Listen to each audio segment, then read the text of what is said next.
not last 1 year,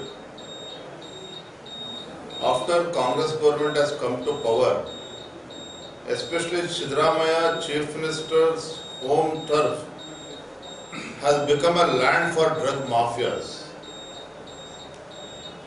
We have been witnessing Maharashtra police had come and seized a number of factories in and around Mysore district.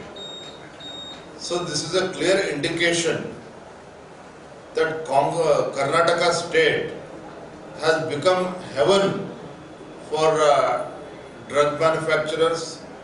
It has become a safe haven for drug peddlers also.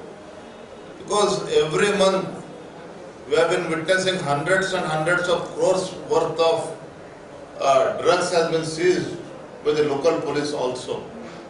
So this indicates that somewhere state government has failed to curtail such illegal activities in Karnataka, because of which repeatedly we are seeing such events.